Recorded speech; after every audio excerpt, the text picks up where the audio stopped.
سورہ نمل شلم سپارہ آیت نمبر 2 دلائل عقلیه ذکر کول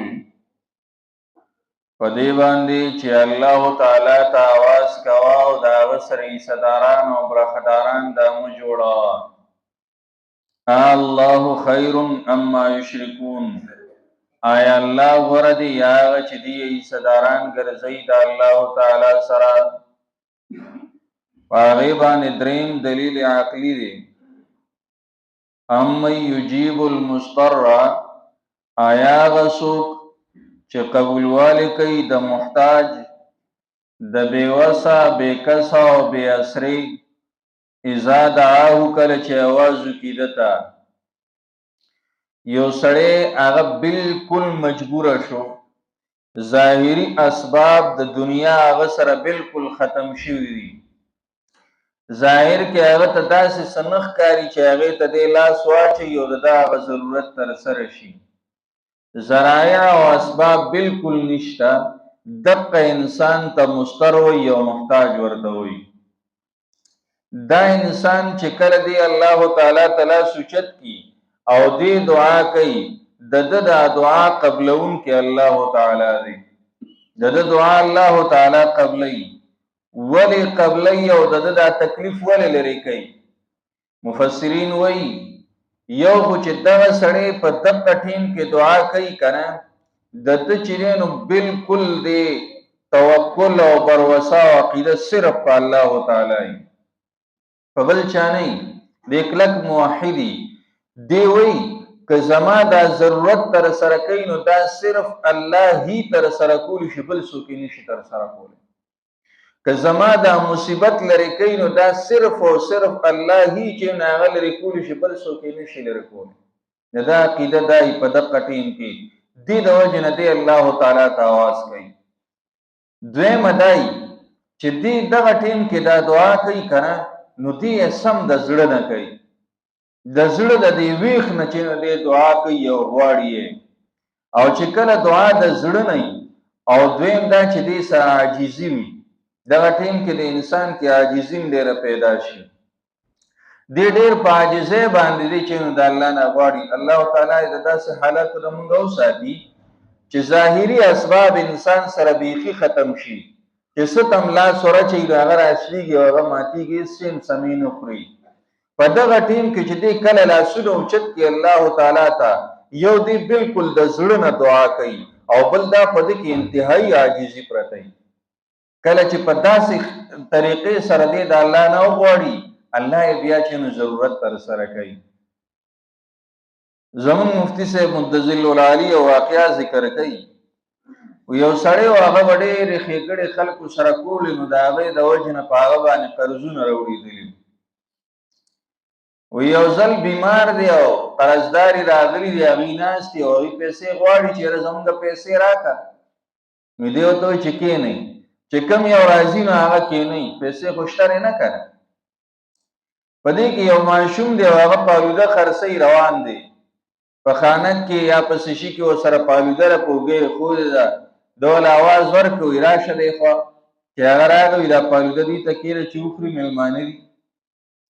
هغه چې هغه تکي خو دا هغه یو خپل تعال خالی شو ماشوم دې سړی ته وي پیسې وای دا چې نو قرض غوښتو پس راغلی دي او ما سره سشتره نه توم دې سره کېنا کسرال خو طالبم درکم او دی له بمرکم او کنینو بس تم دې سره ناسیم انتظار کوونو ماشوم په جړا شو وای زه همون را لګلې موسم دا سره چې نو صرف دقه را چې دا پالوده ز خرڅ کم زمونږ په دې باندې کور چلیږي زه چې اوس کور تلار شم خالی لاس نه را سره پالوده یو نه پیسې مرتبه سوي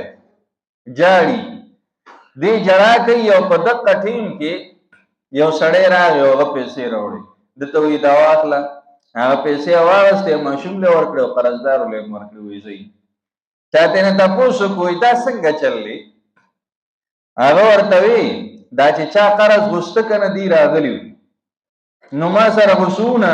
او دی د زړه نه د الله تعالی نه غوستانه دا ماشوم چې تیرې دنو زماره ذهن ته دا خبر راړه چې دا ماشوم راواله دی چې په جړا شي الله ته جوړی دا ضرورت تر سره کی وې دې مې راوستو چې هغه وجړل، الله تعالی اسباب برابر کړل، پیسې راغلې. دعا کې اصل سیز داري زمونږ چې دعاګانې نه قبلېږي نو د هغې څه وجې دي. یو وجه د هغې نه دا ده چې مونږ بس یو عادت جوړ شوی دی، هسې ټکي مو یاد کړي دي که نه، نو هغه عادت جوړ شوی دی، بس لاسونه اوچت کو هغه وایو، زړه حاضر نه وي. اکثر دعا وکړو پته م راته نه لګي چې دعا کې مو څه ووایي، هغه توجه نه وي، هغه سوچ نه وي، فکر نه وي، د زړه نه غوښتل نه وي. چې د زړه نه غوښتل نه وي د دې د وجې نه بیا قبلېږي نه. او په دعا کې دا هم څیز دی چې د زړه نه به یې غواړي او د یو الله تعالی نه به یې غواړي. نو د دې مضطر او د دې محتاج سړي دعا الله ځکه قبلوي چې دې د زړه نه د الله تعالی نه غواړي. دویم دا ده چې الله تعالی ډېر زیات مهربانه دی، هغه زمونږ انسانانو په شانتې نه دی. مونږ ډېر سختزړي یو، مونږ چې چا سره راشي که نه نو که هغه راته ډېر منت او زاري وکړي، هغه ډېر مجبوره وي او هغه ډېر بېعسري وي، زمونږ زړه هغه ته نه نرمي. چېرته الا من شاء الله چېرته یو کس نیمبئ چې زړه به یې نرم شي او زړه به پرې باندې خوږ کړي. کنې مونږ دې ته نه ګورو، مونږ صرف خپلې پیدې ته ګورو چې یاره ما ته فایده ورسي بس، نور که دوی مري او که دوی چوي چې دی هر څه کېږي. الله تعالی داسې نه، الله ډېر مهربانه ذات دی او هغه مهرباني کوي. دی چې کله الله تعالی چې کله دا محتاج انسان وویني که نه چې د ده د دې سترګو نه دا اوښکې روانې دي او دې په عاجزۍ سره د الله تعالی نه غواړي، د الله رحم په جوش کې راځي او ویل کوي دله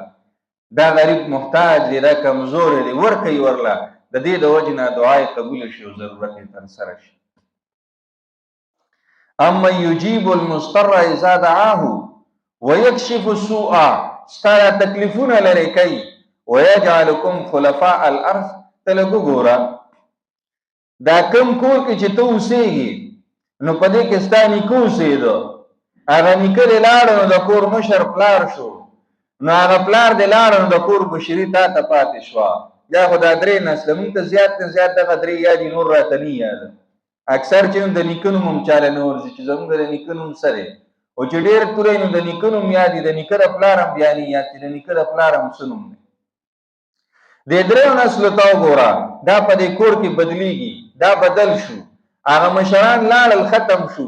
دې ځای کې تا ته چې نو مشرت میلاو شو، دا چا وکړه؟ دې دنیا ته ته چا راوستې؟ دغې مشرۍ ته ته چا ورسولې؟ د دې کور واک او اختیار چې تا ته میلاو شو دا تاله چا درکړه؟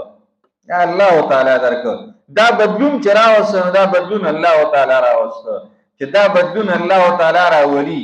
زاړه ختمي او نوې راولي، هغه مشران کېږي. نو زموږ ستا ضرورت نشي ترسره کولی، دا واړه واړه کارونه دا موږ له نشي کولی. ولې نور چا ته آواز کوې؟ راشه یو الله تعالی ته آواز وکړه، هغه به د حاجات ترسره کړي. اله مع الله، اشتري بل اله سره د الله. ته لږ دې خبرو ته سوچ وکړه، د داسې ذات سره هم ته بل څوک شریکې او هغه ته چې نو اله وې.